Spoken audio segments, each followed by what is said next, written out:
Hey Waffle Gang, I do hope you are well. My name is Mark and today we're checking out some more relationship stories, and if you do love a Reddit story, why not consider hitting that like, that subscribe, maybe that notification bell too, and let's crack straight on with today's first story. Now this first story came from the subreddit Legal Advice, from a user called Difficult Path, who said, "My brother hacked into everything and is trying to control my life. In my second year of undergrad at a state university in California, I'm having an issue with my brother, who is in his late 20s and a computer engineer. This is relevant to my issue. As a side note, I know very little about computers other than basic Googling skills. My brother is a very type A person, very perfectionist and hardworking, often to the detriment of himself and others.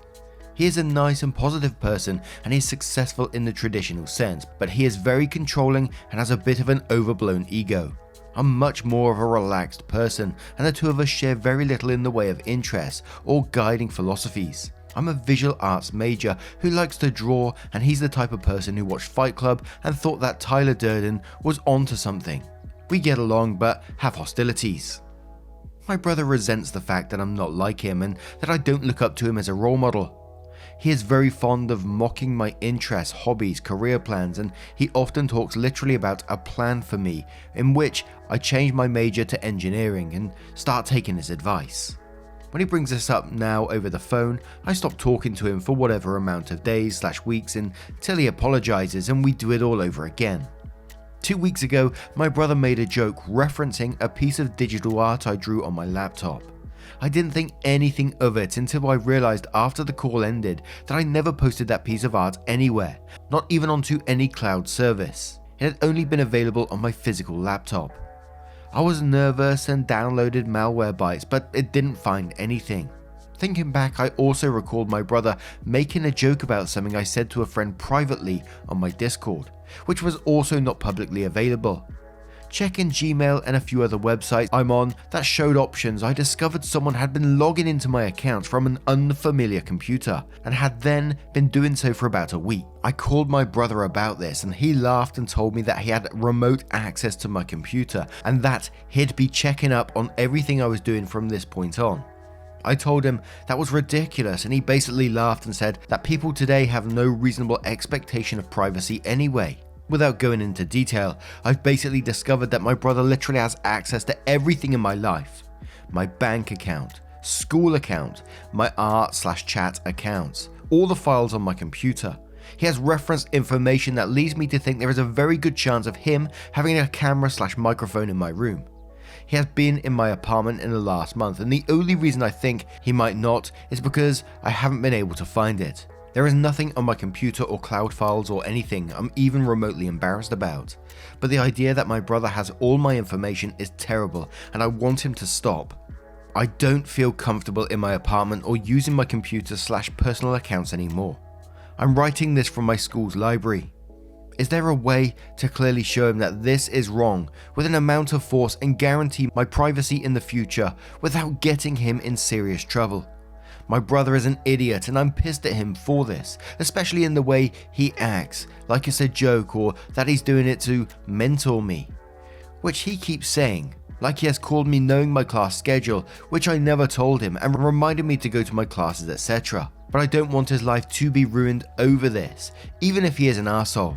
He has also joked about dropping my classes, which I got really pissed at, and he assured me it was a joke, but I still feel uncomfortable that he'd even hint at that. Thanks." And as I mentioned, we do have an update on this, and all this post was recovered from like a Reddit archive, which I think is called undit.com, where you can see previous posts and all that kind of thing.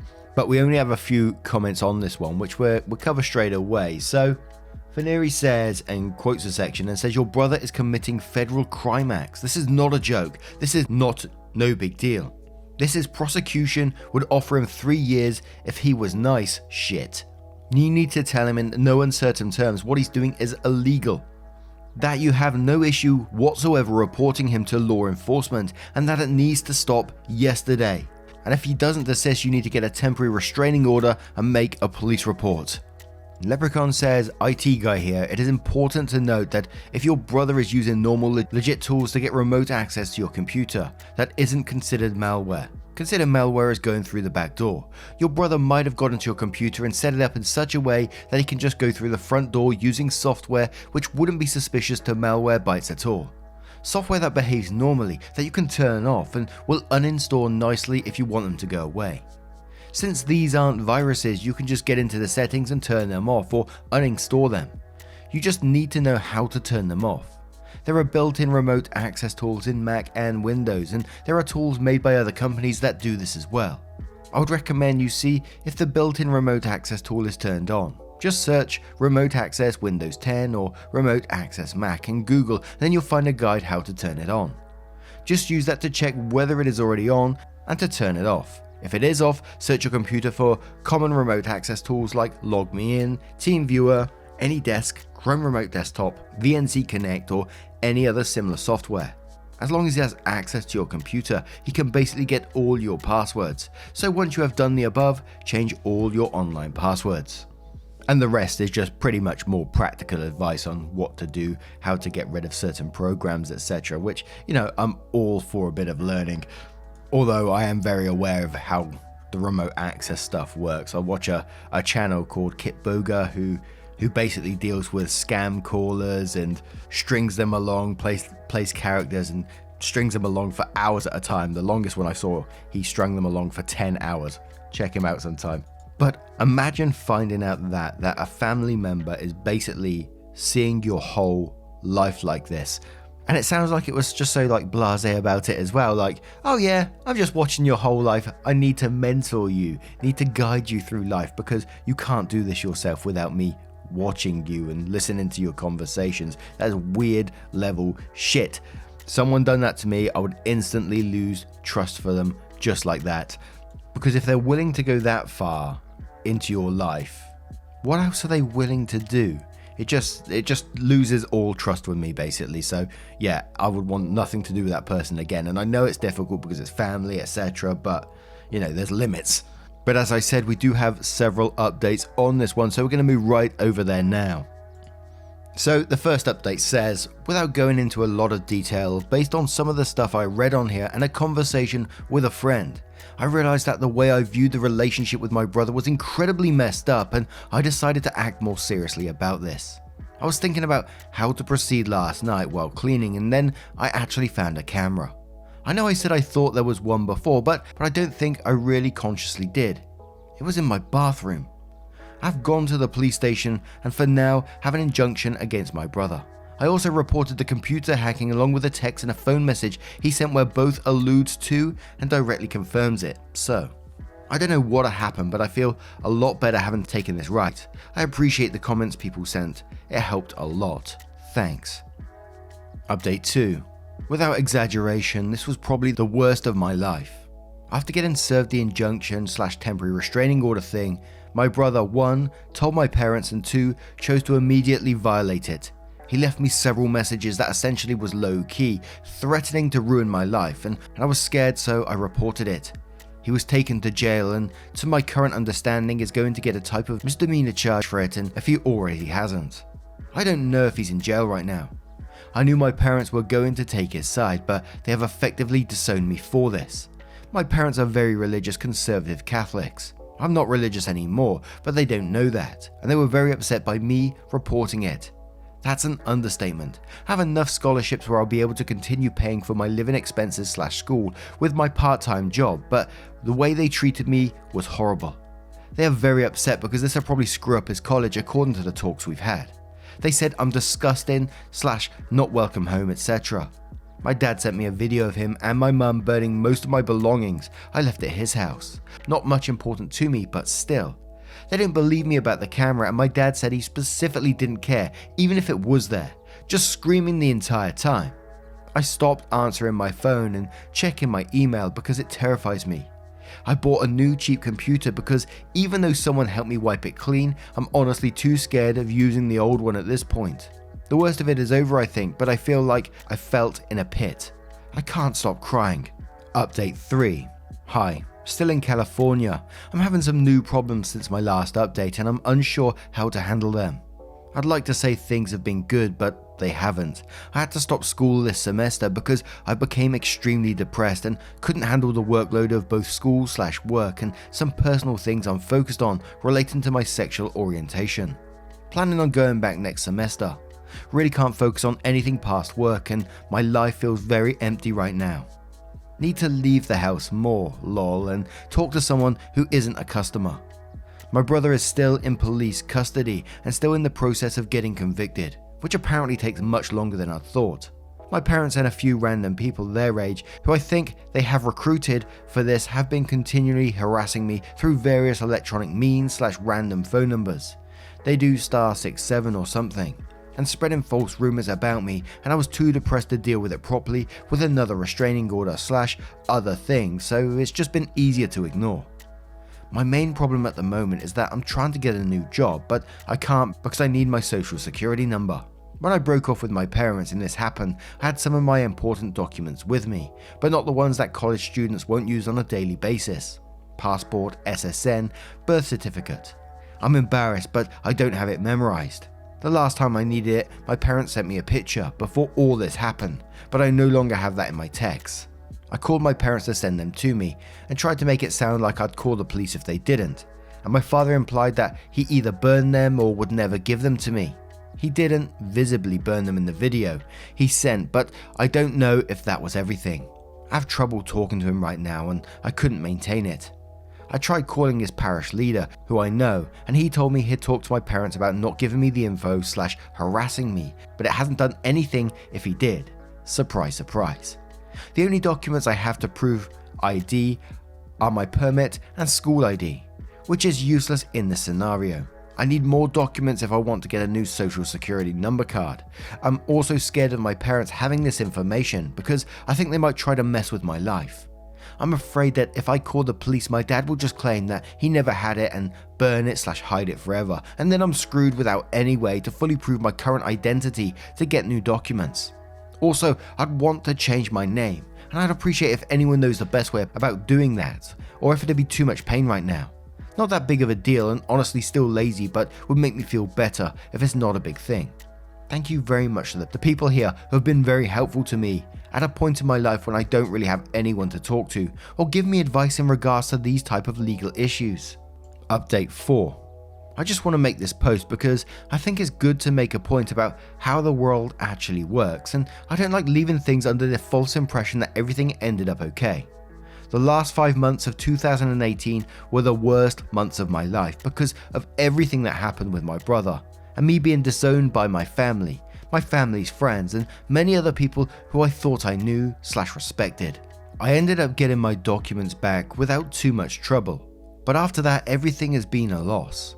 My brother was not really punished in any substantive way. My parents have endeavored to protect him, and he basically got something on the level of probation, no jail time. He was fired but has been hired again with a much better job with a small private company because, I'm told, of a connection with a colleague. He, or my parents, but I think him for various reasons, had various people call me up from unlisted numbers with vaguely threatening messages, calling me a whore, or just breathing on the phone until I had to get a new number. Rumors have been spread about me to the point where I don't feel comfortable even talking to nice people I knew because I'm afraid they'll judge me based off things they've seen that aren't true. I still am not going to be able to go back to college this semester because of personal and financial reasons, and I basically have lost all my friends due to either personal insecurity, severe depression, or the rumors. I don't leave my house outside of work, and I'm not taking care of myself in the way I should. Very grossly thin and pale, working on getting better though, and I've been having very terrible dreams about going to hell and burning alive forever, which are driving me crazy. I'm not going to do anything dramatic, but mentally I'm not where I need to be. I'm not trying to make this a pity party, and I acknowledge that I'm a big part of the reason this happened, in the sense that I'm not handling it in the most productive way, and I'm not asking for help. I have a shitty job that allows me to stay alive fine, just having trouble getting to school, which I think I'll be able to start again this summer. But I want to emphasize how fucked up the whole system is. This is the second time in my life I've been put in a position, and my first time as an adult, and someone trying to report it, and either way I've been screwed. lied to, and watched the person who ruined my life get away and live happier ever after. Nobody cares about people who get violated, and I understand why they don't come out and report. It's all rigged. My brother, his girlfriend, and my parents on a 2-week-long Hawaiian cruise right now, smiling and laughing, and I'm in my apartment still unable to sleep right because of all of this. Happy New Year. Enjoy your cruise, lol. What a cool picture of a water slide. Again, thanks to this community at the least, it was a big help in the early stages where I needed to get my thoughts together, and I really appreciated it. Hope everyone who is cool about it gets the type of life they deserve. Really, thank you. Update 5. I've moved to another state now. For the purposes of the final update, it doesn't matter. Things have settled for me as of 4 weeks ago, and I remembered a lot of people sending me messages and PMs, so I thought I would give a final update. Life isn't good in the sense that everything is perfect. I 100% absolutely do not believe in karma or that good things happen to people who do good and versa with evil people. But things ended up working that way in this scenario after all the shit. Long story short, is 3 months ago my brother was diagnosed with a terminal illness and he died about 2 months later this April. We don't have a family history with this, and I found out about it more than a month after his diagnosis. Did not see him after his death, and whatever campaign he had to bug me with his buddies just stopped all of a sudden when he found out about it. So I guess he lost interest once he found out he didn't have much time. I don't know many details because I'm not involved, and I obviously didn't try to be, but he's dead. I'm glad. Felt bad about it for a day or two and then just thought, no, really done with it. The universe threw me one fucking freebie and I'm going to appreciate it. I honestly feel free and happy, and I hope he died in as much pain as could be expected. My life is good right now. The past 9 months have been some of the worst times of my life, but things have settled into almost niceness. Uni is postponed at the moment and maybe forever, but I found a good job I like in a much cheaper state that I like more and don't have to work a lot. I have plenty of free time now and I'm having fun with it instead of sitting in misery. Started drawing again and reading incredibly depressing online superhero novels. Also pushing myself to make new friends and going to look into therapy soon. Feeling alive again. Taking care of my health again, and I'm not under eating anymore. Parents have reached out twice and I ignored them. Planning to do again and forever. Hope they rot, and I don't feel bad about it anymore. I'm sick of feeling guilty, sick of feeling sick. They're the fucked up people, not me. All I want to do now is hear about whenever they go and join my brother. I don't want to say my brother suddenly got cancer and died and that fixed everything and I'm happy now, because that isn't true. But he died and I'm glad about it, and yes, it did make me feel happy, and I'm finding it much easier to be happy now. I wish I could say I didn't need luck to fix my problems, but whatever. Thanks for everyone who sent me messages and offered me types of help, even if I didn't take it. I had 4 one-time conversations with 4 people, and that meant a lot to me. Hope only nice things happen to you guys. Thanks again. This one had me so incredibly angry for OP and what they had to go through, that the family enabled the brother doing what he was doing, basically attempting to control OP's life, having access to the computer, all the files, all her chat, basically all her life. There was a camera in the bathroom, for Christ's sake. And instead of the parents, like normal people, stepping back and thinking, what the hell's going on here? Need to investigate, let's look into it. Just took brother's side and disowned OP just like that, and then was so malicious about it as well. Not giving her documents, burning stuff in front of her. And I really can't blame OP for feeling the way they did in that last update. They basically lost all connections that they had with the people around them, friends, family, etc., because of the way that they was treated. The victim in this was treated. Their life turned upside down when, the brother's the one that caused all of this. And I got to say, I'm very glad OP did stay no contact with the parents anymore. Why would you want to let that back into your life after what they've put you through? But there is a little part of me just curious, and I'm not saying OP should have done it at all, but what they would have said after all that, what their excuses would be for the way they acted, or would they just try to play it down and just come back into OP's life just like that? They ended up choosing one child in this situation, favoring one child, enabling one child, and then in the end lost them both. But What do you guys make of this situation? How would you have handled that if you was OP? How would you have dealt with that? How would you feel? Let me know your thoughts in the comments below. And as always, just a huge thank you for spending your time with me today, getting involved in the channel. Your love, support and time always means the absolute world to me, and it changes everything I do every single day. So thank you so much for the love, time and support, and I will see you in the next one. Take care, guys. Much love. Wake up, get up, stretch my legs, eat some breakfast, milk and eggs, brush my teeth up, wash my face, throw my clothes on, start my day. Wake up, I can smell the smoke from the bacon. Let's go, see the sun shining from the windows. Okay, I know that today